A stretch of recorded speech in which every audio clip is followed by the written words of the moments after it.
We've got some superhero comics for you, starting off with Daredevil from Marvel, number 100 in that series, going all the way back to 1973, almost 50 years. Oh, some wear and tear on that back cover, as you can see right there. So obviously we're going to show you the front, we'll show you the back. Then I'm going to go a little bit closer up and let the light shine all over it. That way any of these little nooks and crannies, these little blemishes, imperfections, flaws, creases, tears, etc., you're going to be able to see them. And I'd much rather you be able to use your opinion of grade rather than rely on me telling you what I think of it. Why not let you decide for yourself? So that's why we do this. We try to give you as up close and personal. So a little bit of wear right here. This, I'm positive, has had some water damage. The rust on those staples, this little bit of mildewing on the back, as you can see right there. The discoloration, I'm positive. Let's open it up and see what's going on the inside. All right, not quite as bad as I suspected on the inside. But you can see a lot more on this, as well as some writing. Oh, you can't see that. There we go. Now you can see it. Some writing on the cover, some internal right here. It's a shame because it's a nice book. It is number 100. The cover is holding on well, and this was, what, 1973, so I'm not going to... Normally we'd check it out for a Marvel value stamp, but we're before then. It is the appearance of Angar the Screamer, so a very minor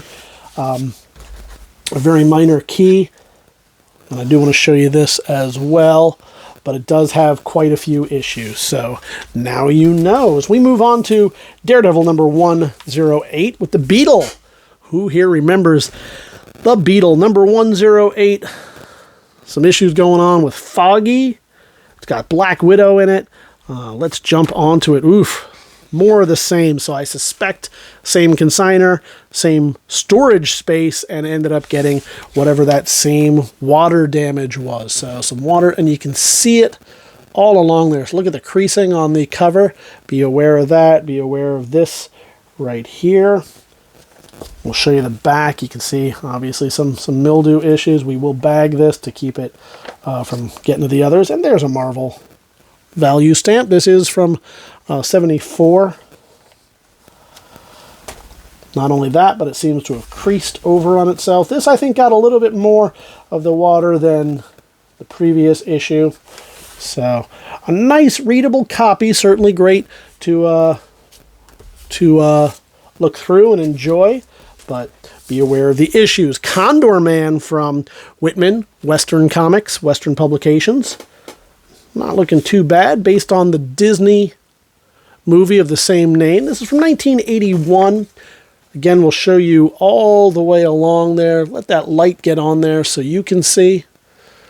Not too shabby. Looks like a little bit of... Perhaps somebody had a piece of paper over top and used it to write on. That happens sometimes. Leaves indentations. Back is looking pretty good. A little bit of ink rub, but not too bad. Even the spine is not in too bad a shape. Staples look good. Let's take a look at the interiors, see what we can see. If you're familiar with the story, if you're familiar with the movie, you'll know what's going on in Condor Man. And if you want to learn more, you'll see issue number 2, the second part of the Condor Man movie. Now, I believe there was one other issue where they tried to turn it into a continuing series. I don't know how well that worked, but this finishes up the movie adaptation for you. Slightly more wear on the spine of this one, but still not too bad, not too shabby, and a nice dark cover so you can really see any of those imperfections and flaws.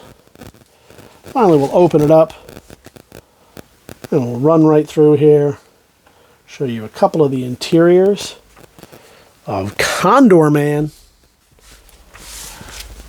Now we're going to move on to some astonishing tales featuring Kazar, their version, let's say, of Tarzan, in a way. He is Lord of the Hidden Jungle. We'll flip it over on the back. And this is number 18 of that series. This is from 1973. Now, Marvel has had versions of Tarzan before, and they've also had a few other...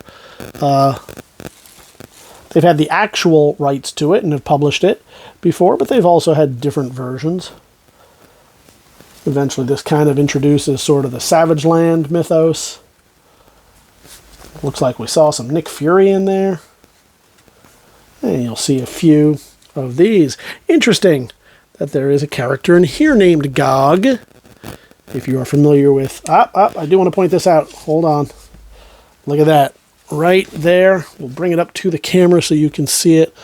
Let's put my hand underneath it so you can definitely see. There's some ripping right here. I didn't see it at the beginning, so I'll show it to you now. But you can see it has torn. Nonetheless, I think it's interesting that it's got a Gog in there. If you'll recall from Marvel's Kingdom Come, their reliance on Gog and Magog. All right, and then here we go, number 20 in that same series. This is from the Joe collection, from that Joe pedigree, as we'll call it. So somebody has written on it, sadly. We'll flip it over. Personally, I like that. I like it when it's got that extra. Ooh, I feel something might be magical and special in there. But I'll show you this cover first. I like it when comics are kind of made a little bit special and different like that. It means that whoever Joe was back in the day, he really enjoyed this comic enough to put his name on it. But obviously, for collectability purposes, I certainly understand why that might not be desirable. So you've seen the front and the back, and we're going to show you, this is from 1973, so I'm going to show you the interiors, at least a few of them. Look at that. It's got almost a double cover on it. This is a nice slick interior page there. It's 1973, so I'm going to look real quick to see if this is a... it's right in that era. We'll check real quick to see that it is a Marvel value stamp. And the main reason I want to know that, because that would be amazing if it were both a value stamp and a Mark Jewelers inset. So I'm going to get a couple of shots of that for the catalog as well, and let you know that it is a Mark Jewelers version, which starts to give you an idea of where this collection came from. Interesting. So I don't see any, where is the letters page? So I don't see it. We'll show you this part right here, because we always tend to show you that the front page and the splash. But let's see if we can find, if this were both a Mark Jeweler and a... No, I just don't see it. So I don't think it's a... yeah, I don't think it's a value stamp issue. But it certainly is a Mark Jeweler, and those are always fun anytime you get one of those. For you variant collectors out there, including Joe, I think you're going to have fun with this one. Kazar in Astonishing Tales, number 20.